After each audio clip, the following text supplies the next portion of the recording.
লোকনাথ, ওই দেখ মহারাজরা আসছেন।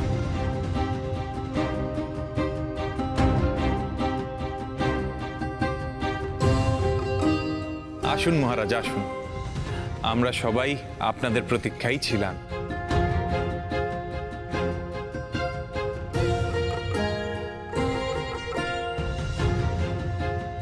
আশ্চর্য, আমার বিশ্বাস হচ্ছে না সই। এভাবে গ্রামবাসীগুলো বেঁচে গেল কি করে? আর একটু অপেক্ষা কর, তারপরে সব কটাকে শেষ করব। রাজকন্যা, আমার মনে হয় কাল সারা রাত আপনি দু চোখের পাতা এক করতে পারেননি।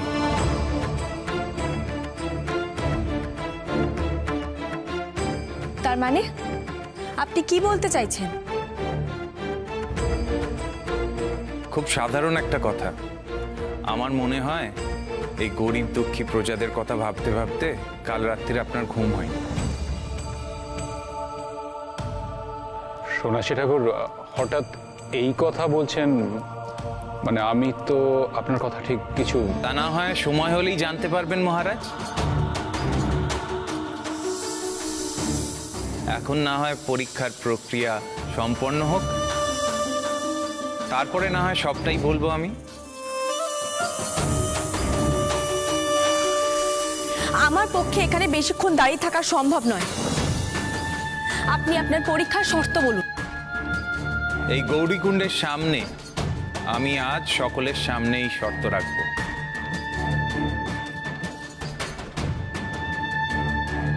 রাজকন্যা, আপনি এদিকে আসুন। মা পার্বতী, তুমিও এসো।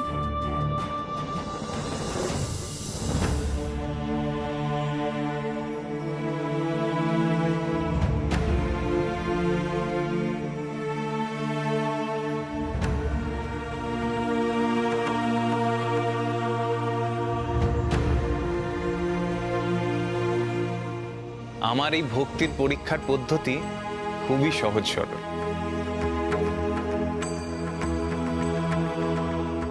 এই উষ্ণ প্রস্রবণের জলে নেমে পড়তে হবে আপনাদের দুজনকে।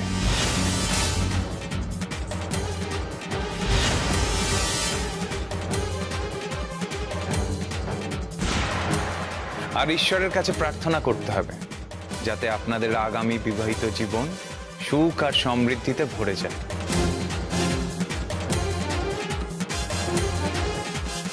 যে এটা করতে পারবে সেই এই পরীক্ষায় জয়ী হবে।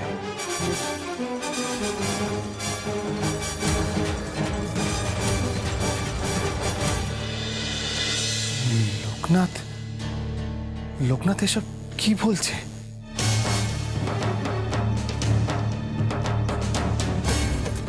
আপনার ছলের তো অন্ত নেই। আপনি কি চেয়েছিলেন? ছল করে আমাকে মেরে ফেলতে? আপনি ভেবেছিলেন আমি এতটাই মূর্খ যে আপনার ছলগুলো আমি বুঝতে পারবো না, তাই তো? আমি কখনো ছলের আশ্রয় নিই না রাজকন্যা। মিথ্যে কথা।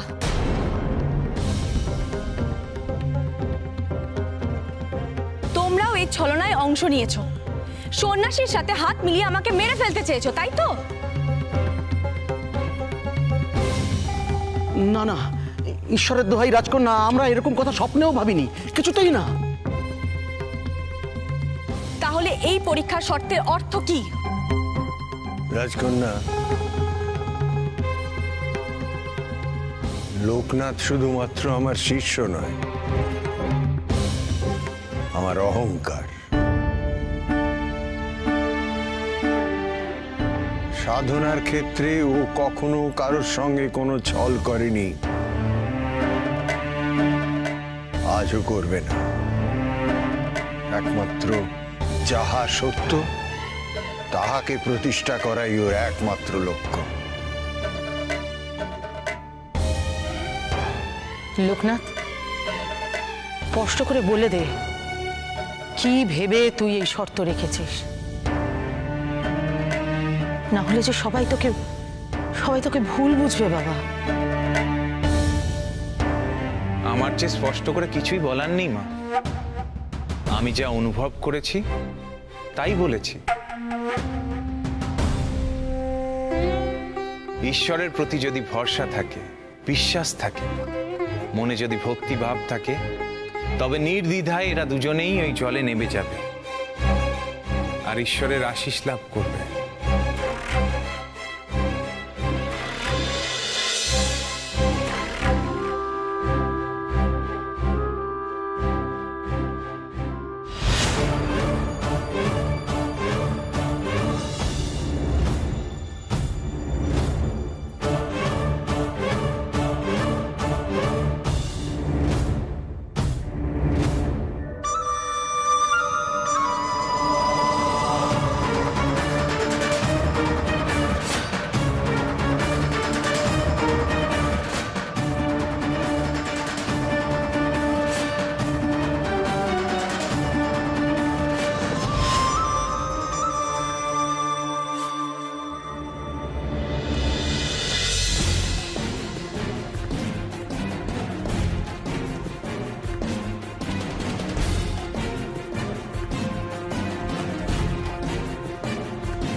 এটা ঈশ্বরের আশীর্বাদ?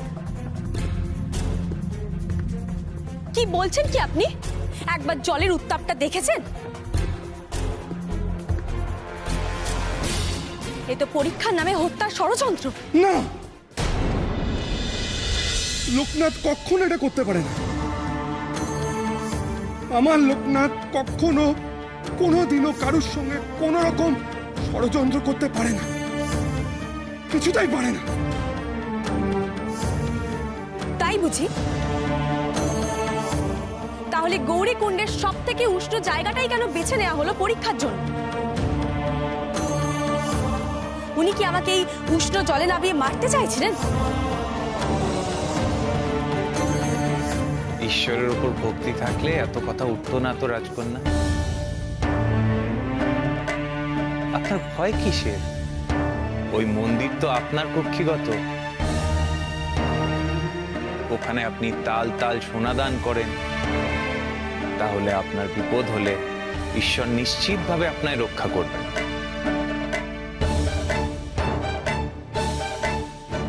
মনে ভক্তিভাব আনুন রাজকন্যা। এই পাগলের প্রলাপের কোনো উত্তর নেই। চলো পিতা, আমাদের এখানে থেকে আর কোনো কাজ নেই।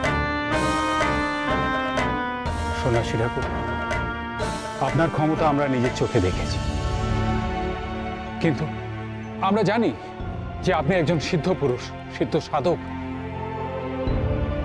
কিন্তু কিন্তু অনুগ্রহ করে আমার কন্যাকে এই পরীক্ষা দিতে বলবেন না। আমার কন্যা এই পরীক্ষা দিতে পারবে না। আপনি আপনি দয়া করে আপনার শর্ত প্রত্যাহার করুন।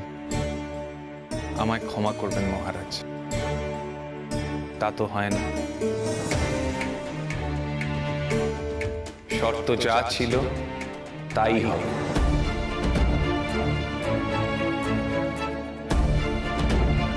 তাহলে আমার মেয়েও এই পরীক্ষা দিতে পারবে না ঠাকুর, কারণ এতে ওর প্রাণ সংশয় আছে।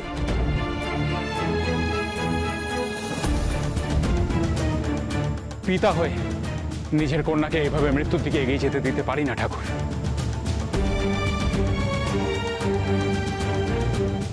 পার্বতী মা, তোমার এই পরীক্ষার ব্যাপারে কি মত? তুমিও কি এই শর্তে রাজি নও?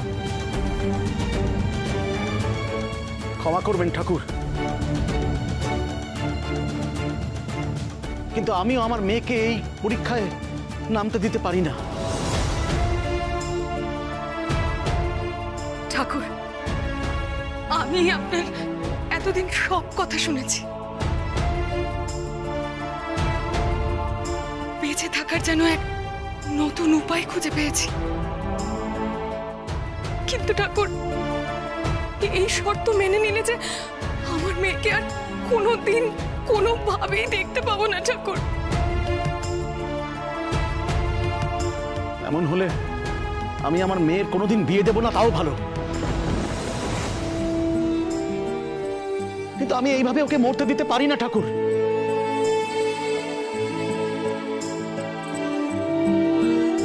মহারাজ, মহারাজ আমাদের ক্ষমা করে দেবেন। আমরা আপনার অমতে ওই মন্দিরে ঢুকতে চেয়েছিলাম। আমরা আমরা কোনোদিন আপনার কাছে আর কোনো দাবি নিয়ে আসবো না মহারাজ।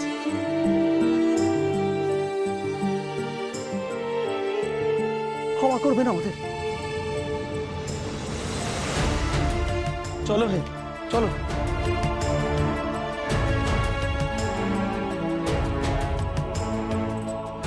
লোকনাথ, লোকনাথ, ওরা চলে যাচ্ছে। তুই ওদের বাধা দিবি না লোকনাথ?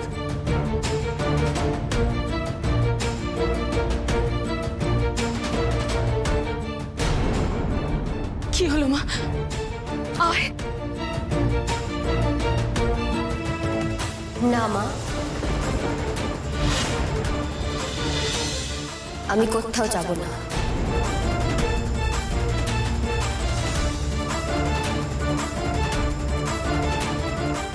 তার মানে তুই কি বলছিস? আমি এই পরীক্ষা দেবই।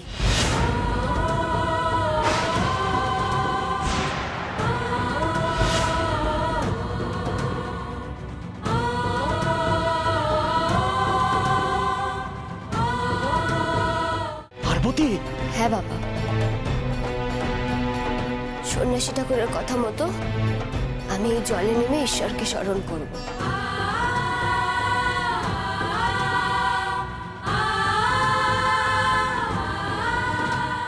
সত্যি তো, আমার মনে যদি ভক্তির জোর থাকে তাহলে স্বয়ং ঈশ্বর আমাকে রক্ষা করবেন।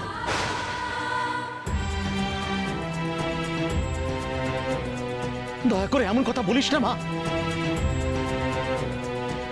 ঠাকুর, আপনি দয়া করে আপনার শর্ত ফিরিয়ে নিন, তা নাহলে আমার মেয়েটাকে আমি হারাবো। শর্ত আমি কোনোভাবেই পরিবর্তন করব না। আর আমিও সন্ন্যাসী ঠাকুরের সমস্ত শর্ত মেনে নেব। আমার বিয়ে নিয়েই তো এত কথা আরম্ভ হয়েছে, আমার দায়ও কিছু কম না। আর এই দায় আমি কিছুতেই এড়িয়ে যাব না। হয় আমি এই পরীক্ষায় জয়লাভ করব, না হলে মরব।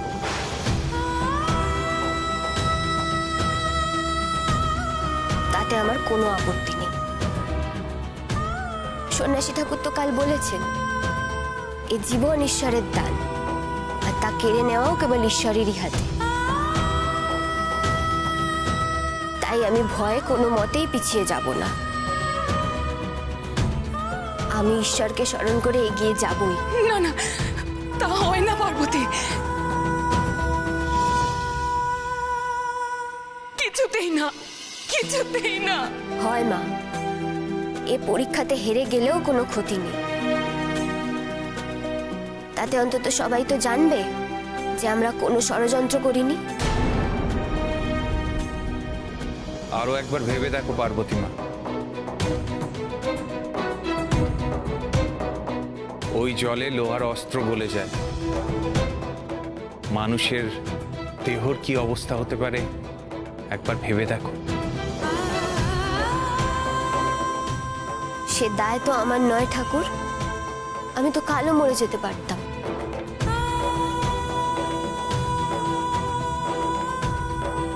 ঈশ্বরের দয়াতেই তো আমি আজ এই সকাল দেখেছি। তাই আমাকে যদি রক্ষা করতে হয় স্বয়ং ঈশ্বরই করবে।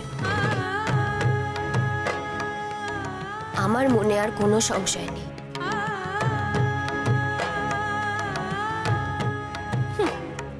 তাহলে আর কি, ও নিজেই এগিয়ে যাক, ওকে তো কেউ আর বাধা দেবার নেই।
সন্ন্যাসী ঠাকুর? না মা, না, আর নয়, অনেক হয়েছে।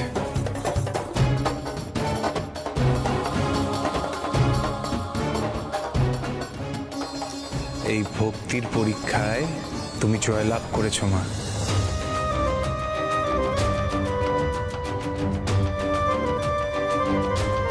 ঈশ্বরের কাছে নিজেকে সম্পূর্ণভাবে নিবেদন করতে হয়, মনে কোনো সংশয় না রেখে, তবে ঈশ্বর তাকে রক্ষা করেন। আর তা তুমি করতে পেরেছো মা। তোমার ভক্তি দেখে আমি তৃপ্ত হলাম, সত্যি তৃপ্ত হয়েছি। সন্ন্যাসী ঠাকুর, এ আপনি কি বলছেন? হ্যাঁ মহারাজ, আসলে ঈশ্বরের কাছে যদি কেউ নিজের ভক্তিকে সম্পূর্ণভাবে নিবেদন করতে পারে, ঈশ্বর তাকে আগলে রাখে, বিপদের আঁচ তার শরীরকে ছুঁতে দেয় না। কিন্তু মহারাজ, সমস্যা হলো সবাই নিজেকে সম্পূর্ণভাবে নিবেদন করতে পারে না, তা বড় কঠিন কাজ।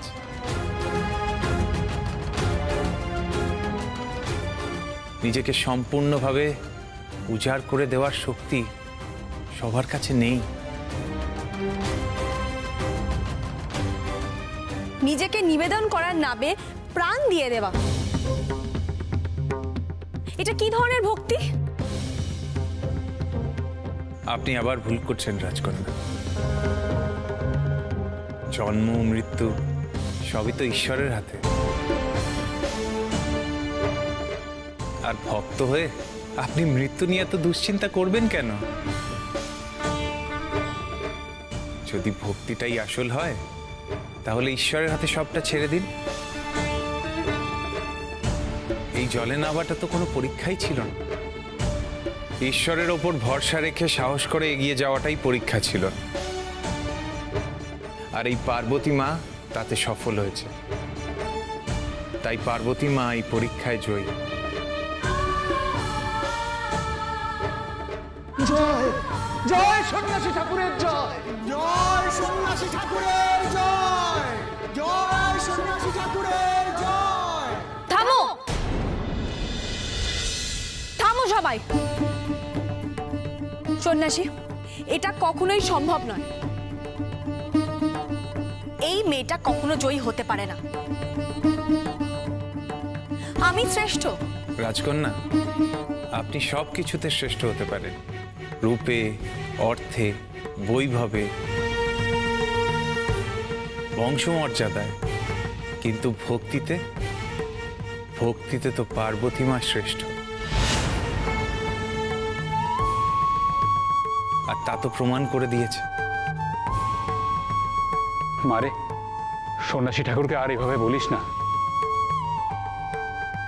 উনি তো সবটুকু ব্যাখ্যা করেই দিলেন। তোমরা ওনার ছলে সবকিছু ভুলে যেতে পারো, কিন্তু আমি নই। আচ্ছা, আপনার আসল উদ্দেশ্যটা কি বলুন তো? এখানকার রাজপাটে ক্ষমতা হাসিল করতে চান, তাই তো?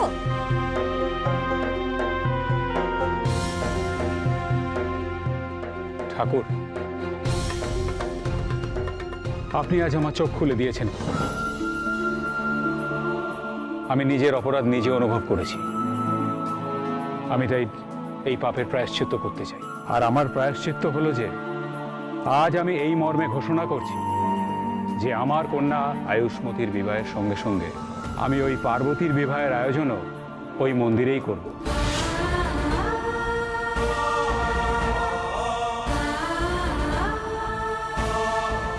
আর পার্বতীর বিবাহের সমস্ত ব্যবস্থা দিয়ে আমি নিজের হাতে করব।